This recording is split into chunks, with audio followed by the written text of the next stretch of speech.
ঘরের মধ্যে হঠাৎ পিঁপড়া আসা কিসের আলামত জানলে আপনি অবাক হয়ে যাবেন। হঠাৎ ঘরের মধ্যে দেখবেন লাইন ধরে পিঁপড়া আসছে, এটা কিসের আলামত, কিসের সাইন, আজকে আমি আপনাদেরকে বলে দিব। শুনলে আপনি অবাক হয়ে যাবেন। হযরত সুলাইমান আলাইহিস সালামের একটি ঘটনা বললে বুঝতে পারবেন যে পিঁপড়া আসা কিসের আলামত। হযরত সুলাইমান আলাইহিস সালাম একবার নদীর তীরে তিনি বসে আল্লাহর ধ্যানে মগ্ন ছিলেন। এমনই সময় হঠাৎ করে দেখতে পেলেন যে একটি পিঁপড়া মুখের মধ্যে খাবার নিয়ে তিনি আসতেছে এবং নদী থেকে একটি ব্যাঙ তার জন্য অপেক্ষা করতেছে। কিছুক্ষণ পরে হযরত সুলাইমান আলাইহিস সালাম কৌতূহল বশত তার দিকে তাকায় রইলেন। দেখলেন পিঁপড়ার মুখের মধ্যে এক ধরনের খাবার এবং এই পিঁপড়া ব্যাঙ যেটা দাঁড়িয়ে ছিল সেই ব্যাঙের মুখের মধ্যে ঢুকে পড়লো। ব্যাঙটা হারিয়ে গেল। হযরত সুলাইমান আলাইহিস সালাম দীর্ঘক্ষণ সেই ব্যাঙটার দিকে তাকিয়েছিলেন। হযরত সুলাইমান আলাইহিস সালাম ভাবলেন এই ব্যাঙ হয়তো বা এই পিঁপড়াকে গিলে ফেলেছে, কিন্তু না, অবাক করার বিষয় হচ্ছে কিছুক্ষণ পরে সেই ব্যাঙ আবার তীরের মধ্যে ফিরে আসলো। হযরত সুলাইমান আলাইহিস সালাম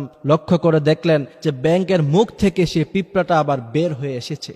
হযরত সুলাইমান আলাইহিস সালাম এটা যখন দেখলেন অবাক হলেন। পিঁপড়ার ভাষা তিনি বুঝতেন এবং পৃথিবীর সমস্ত প্রাণী হযরত সুলাইমান আলাইহিস সালামের সাথে কথা বলতে পারতেন। পিঁপড়াকে ডেকে সাইয়েদনা সুলাইমান বললেন, পিঁপড়া বলো তো দেখি, তোমার মুখে খাবার দেখলাম, ব্যাঙের মধ্যে ঢুকলা, কোথায় যেন হারিয়ে গেলা, আবার হঠাৎ করে ব্যাঙ তোমাকে এনে এখানে রেখে দিল, বলো তো এটার রহস্য কি? হযরত সুলাইমান আলাইহিস সালামের কথার জবাবে সে পিঁপড়া বলছে যে সাগরের মধ্যখানে একটি জায়গায় একটা কীট পতঙ্গ আছে, সেটা সেখান থেকে বের হতে পারে না এবং তার পৃথিবী হলো সেখানে। সে যেহেতু সেই গর্ত থেকে বের হতে পারে না, সেই ক্ষমতা তার নাই, সুতরাং তার কোনো খাবার দাবারের ব্যবস্থা থাকে না।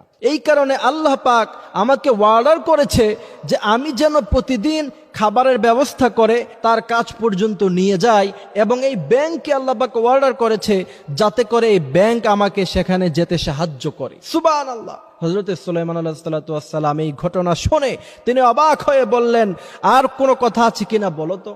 তখন ওই পিঁপড়া বলল যে আমি যখন ওই কীট পতঙ্গের কাছে খাবার নিয়ে যাই তখন তিনারা আল্লাহর শুকরিয়া আদায় করে বলে, হে আমার রব, আপনি যখন গোটা পৃথিবীর সব প্রাণীদেরকে খাবারের ব্যবস্থা করেন তাহলে আমাদের খাবারের ব্যবস্থাও তো আপনি করেন, আমরা শুকরিয়া আদায় করি সবসময় আপনার। হযরত সুলাইমান আলাইহিস সালাম এই পিঁপড়ার কথা শুনে তিনি অবাক হয়ে গিয়েছেন এবং সেই ঘটনা থেকে উলামায়ে কেরাম, মুহাদ্দিসিনে কেরাম তিনারা বলেন যে পিঁপড়া ঘরের মধ্যে লাইন ধরে আসা মানে রিজিক আসার আলামত, অর্থাৎ আপনার অজস্র সম্পদের মালিক হতে পারবেন। কিন্তু আপনি যদি সম্পূর্ণ ইসলাম না মানেন, নামাজ নাই, রোজা নাই, যদি এমন হয় তাহলে কিন্তু আপনি সম্পূর্ণভাবে ওই রিজিকের মালিক হতে পারবেন না। আল্লাহ পাক বলছেন, আমি আল্লাহ পাক যাকে চাই তাকে রিজিক দেই, আমি আল্লাহ পাক যাকে চাই তাকে ধনী বানাই, আমি আল্লাহ পাক যাকে চাই তারে গরিব বানাই। আল্লাহ পাক বলছেন, আমি আল্লাহ যারে চাই এমন জায়গা থেকে রিজিক প্রদান করি তুমি কল্পনা করতে পারবা না। আল্লাহ পাক বলছেন, ওয়ামাই ইয়াত্তাকিল্লাহা ইয়াজআল লাহু মাখরাজান ইয়ারযুকহু মিন হাইসু লা ইয়াহতাসিব, এমন জায়গা থেকে রিজিক প্রদান করব কল্পনা করতে পারবা না, তোমার কল্পনার বাইরে, তোমার ধারণার বাইরে আমি আল্লাহ পাক এত বেশি রিজিক তোমাকে প্রদান করব। কিন্তু তার জন্য নামাজ পড়তে হবে। যদি দেখেন যে পিঁপড়া লাইন ধরে ঘরে আসতেছে তাহলে যথাসম্ভব তাদেরকে মারার কোনো প্রয়োজন নাই। অনেক উলামায়ে কেরামরা বলেছেন ঘরের মধ্যে অজস্র সম্পদের মালিক হওয়ার আলামত বহন করে এই লাইন ধরে পিঁপড়া আসা।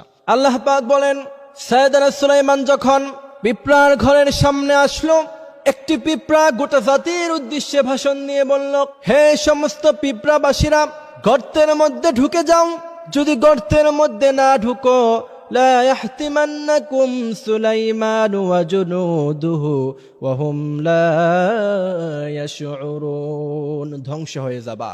এই পিঁপড়ার কথা এসেছে কোরআনে এবং এই পিঁপড়ার নামে আল্লাহ পাক একটি সূরা নাজিল করে দিয়েছেন। সুবহানাল্লাহ। এই জন্য ঘরের মধ্যে পিঁপড়া যদি আপনাকে ডিস্টার্ব না করে আপনি মারবেন না। আল্লাহ পাক আমাদেরকে এই কথাগুলি বোঝার তৌফিক দান করুক, আমিন।